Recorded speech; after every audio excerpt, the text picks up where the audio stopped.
Kids with guns, kids with guns, taken over by won't be long.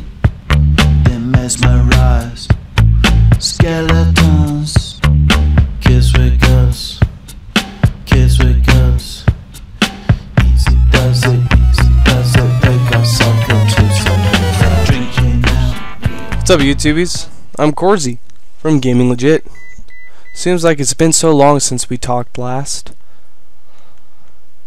What to talk about today? Well, I'm not going to even try to pronounce that map name. Whoa. Sorry if my mic was just freaking out right there. It just like slipped over. I was trying to like cuddle with my lips. Things to talk about today in relationship to this map. Some of them just kind of general things to talk about. This commentary might be slightly different because I'm going to be reacting to some things that are actually happening on the screen as they show up. Because some of my other commentaries, or at least the series I just did, the videos were showing up just kind of like as entertainment, and I was talking about like an overhead strat and tactician and stuff to apply. Well, right there, for example, like I've been struggling lately with these shotguns. Now the shotguns are huge in this game, and they're really bypassed. Like, shotguns can be shot a lot farther than what people realize, and this game doesn't really display that too effectively. For example, right here, this kill I get with the Magnum, I probably could have got with the shotgun. I didn't do it because of how much I was struggling with connection issues. Because if you just saw earlier when it was telling me that like I was going outside of the map or whatever, I needed to return to the fight, I put 4 shots into that guy before I got the kill, and that's just ridiculous. It's a 2-shot kill with this shotgun. The reason why I was using this shotgun in comparison to the other shotguns is because it's semi-automatic, and I've been struggling with XBL arguing against my accuracy and telling me I'm not actually shooting someone when I really am, and so that's why I'm using this shotgun for this map. Now my main focus when I'm playing this map is to take care of all the D-bags that like to sit up in these bushes, doing absolutely nothing for their team objectively, just being Pinochas and just trying to get cheap kills the entire game. Just previously, sorry, I just shot the tail end of that helicopter. That should have been a kill. That should have been a vehicle destruction. It always only takes 1 RPG of any type of rocket launcher to touch those helicopters to kill them. There's another example. You see my RPG hit the side of the helicopter. I don't get a vehicle destruction or anything. They all jump out, and then I get a sniper RPG, a snippy RPG. And then spotting's kind of messed up. There's just a bunch of stuff kind of messed up in this game. Anyways, yeah, so shotguns. And the strategy to this map, I like to use the shotguns because of the paths and what I'm going to be doing in this map. It just appeals to what I'm doing and pushing over to their base onto this hill, and just being really annoying to those snipers, because these sniping D-bags, as I like to call them, can be extremely aggravating when you're in the base defending, just kind of running around the shore or whatever, and there's like 4 or 5 of them up on a hill all sniping at you at once. They just become extremely annoying. And so if one of your players pull out the shotgun, hopefully an engineer class that, you know, switches his primary into a shotgun and runs up the side of this hill and just gives these snipers a time of their life. Here's a good example of why I like to use the Magnum, because you can shoot it over long distances, and I'll be talking about that shortly. So I'm just going to be strafing. My mic keeps on trying to like get, you know, a BJ or something. I don't know what's going on. Going up and down the side of the road, staying up here, the ideal spots for the sniper to be, kind of listening through my headset to see if anybody shows up as far as sniping, or, you know, you hear the shot, I could tell where they are on the map based on where they shot, locate them, take them out. That old good routine. This would have been sick if I would have, you know, killed them that far away with the Magnum, but I didn't. Oh well. Okay. Talk about the secondary weapon as being the Magnum. Now the Magnums are really dope. I love the pistol. It's like what I use 80% of the time. The other time I'll be using the 1911, because the 1911 is the bomb too. But the Magnum, about time when I switch over to it, will take 1 shot to kill the guy, to finish him, because of the damage. the Magnum has on it, and where in some other times the 1911 will take 2 shots to kill him. Now the Magnum, if a guy's got 100% health, will take 2 shots to kill somebody. Just 2 tick marks should be a kill.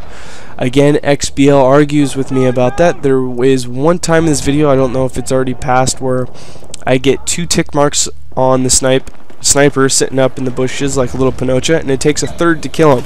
That's not right. That's not accurate. It actually takes only two shots to kill him. Now, the reason why I like putting a Magnum on, I recommend putting it on a shotgun class, like what I'm doing right now. If you're going to be rolling out with a primary weapon as your shotgun, you put the Magnum on. The Magnum can actually, even though it's kind of like a short-range weapon, you can use it over large distances that your shotguns won't be able to cover, and that's why I use the Magnum. And you can see 3 or 4 times in this game that I get kills with the Magnum in certain places that I wouldn't be able to reach with my shotgun, and that's why I like to use the Magnum over the 1911. The success rate for being accurate over a long distance with the Magnum is a lot higher than over the 1911. It's something I tested and found out personally. Unless your internet connection is far better than mine, you can argue against me. Now, the last thing I guess I want to talk. Oh, actually, I'll talk about this right here. 2 shots, 2 shots. So then I get killed because I end up going back to check to see if the guy dies. And I hope you guys don't fall victim to this, because the animations in this game when you kill someone sometimes can be kind of tricky. It looks like the player's still alive, the enemy's still alive. But really it's just his death animation, and it can fool you. You really got to pay attention to it. I don't know any way of getting around it. It will trick you several times over and over and over again. It's like tapping someone on, behind them on their left hand shoulder when you're on the right hand side. You fall for it. If they keep on doing it, you won't fall for it, but you'll keep falling for it over and over again over time. Anyways, I don't know. Did that make any sense? Probably not. Anyways, and so another weird thing about this game is the points show up on your screen a little bit delayed. Like, they show up in order, and there's a certain length of time on which they stay up on your screen. They won't just like vanish out. They won't like overlap each other. And so if you get like 3 or 4 kills consecutively and like a couple medals, that'll take like 10 seconds for that display to run off of your screen of those medals to actually show up, and that can trick me sometimes like that. In that situation, like usually you hear that like the bring or whatever it does when it gives you points whenever you kill someone. If you don't get that 2 like bring, it gets kind of tricky if you kill people really, really fast, because you don't hear that noise you're so used to hearing when you kill somebody because of the delay, because of how Bad Company 2 displays its points. Like that situation earlier when I killed those 2 snipers that were cuddle effing next to each other, and it caused me to look back and I got killed because of the display, coupled with the death animation. Yeah, that's about it. Okay, for this last 2 minutes and 45 seconds, I'll talk about engineer class and its role on this map. Now, my opinion, take it, leave it, blend it, mesh it, do whatever you want with it. My personal opinion, if you have 3/4 of your team, like as engineers, you're going to completely destroy the offensive team. Completely, because this map is completely based on vehicles. Between the 2 helicopters and all the boats and jet skis, they don't stand a chance of getting across this body of water over to your island successfully. They don't. Like, they're wide out in the open as they're going across the body of water. You eliminate the snipers, like basically what I'm doing right now for the rest of my team. It's just going around and taking out all these snipers, so they're not causing a problem for the rest of my team. Then their only source of being able to get over to those demolition points and arm them successfully is the vehicles. And so if you have 3/4 of your team as an engineer, just like loaded with all these RPGs, and you're taking out the choppers and vehicles as they're trying to get up on the shore, they won't stand a chance to arm these demolition points or to advance to the next points. This is one of the easiest maps, I think, to defend, and one of the hardest maps offensively to pull off a win in if you're playing against a group of people that actually knows what they're doing. Those are the 3 strats in summary. This ending kill right here, I love getting the ending kills. Do you guys like getting the ending kills? Do you see that last ticket on the screen? You're like, it's mine, mother trucker. And you end up getting it and you're like, woohoo! I don't know, it makes me feel good. Anyways, this is a very, very nice finishing. I love finishing like this. Get shot. One of those snippies looking after. He's just catching on, guys. He's just catching on. Oh, but I'm a friggin' professional football player, so boom, eat my nade. I'm Corsi from GamingLegit. I'm still looking to expand GamingLegit, even though I didn't talk about the intro. I'm still looking for directors. I've talked to a lot of you guys. I love you. Please rate, comment, subscribe. You know the routine. God bless, guys. I'll talk to you later. Peace.